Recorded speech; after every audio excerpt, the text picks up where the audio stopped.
காட்டணும். சட்டம் ஒழுங்குங்கிறது சந்தி சிரிக்குது. இன்னைக்கு இத்தனை பேர் நிக்கிறீங்க. நான் சொல்றேன், இந்த சவுக்கு சங்கர்னு ஒரு ஆளப்பா, ஒரே ஒரு ஆள் பத்திரிகையாளர், அவர் போட்ட வீடியோவை தாங்க முடியாம திணறானே.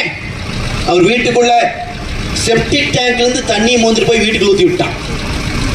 அந்த மனுஷனை துரத்தி துரத்தி துரத்தி துரத்தி கைது பண்ணான். அந்த ஆளும் சளைக்காம போராடினார். அவரை போலவே பல பேரை கைது பண்ணி போட்டான். கருத்தே சொல்லக்கூடாது, இந்த அரசாங்கம் செய்கிற ஊழல்களை வெளியே பேசக்கூடாது, கைது பண்ணிட்டே இருந்தான். இப்ப அவரு பெரிய அறிவாளி தான்.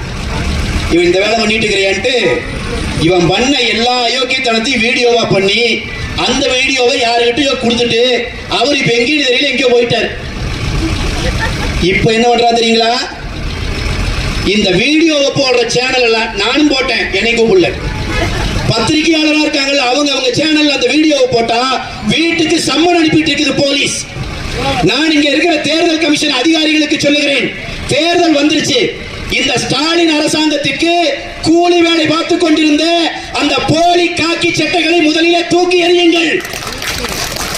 ஒரு பத்திரிகையாளருடைய வீடியோவை பார்த்து பதறுகிறது இன்றைக்கு ஸ்டாலின் அந்த குடும்பம்.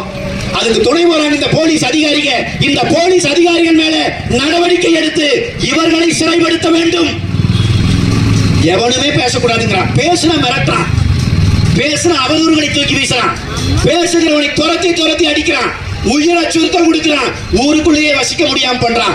நான் சொல்றேன், இதே சவுக்கு சங்கர் அதிமுக ஆட்சி இருந்த போது எங்களையும் எதிர்த்து பேசியது உண்டு.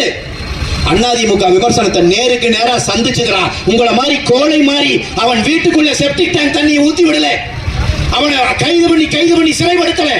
அவர் எங்க இருக்கிறார்னே தெரியாம இன்னைக்கு தலைமறைவாகிற வரைக்கும் இந்த காக்கி சட்டைகளை வைத்து மிரட்டல. நல்ல காக்கி சட்டை யாரை மிரட்டணும்? கஞ்சா விக்கிறவனை மிரட்டணும், கள்ளச்சாராயம் விக்கிறவனை மிரட்டி பிடிச்சிருக்கணும். 120 பேரை கொண்டான் கள்ளச்சாராயம் வித்து.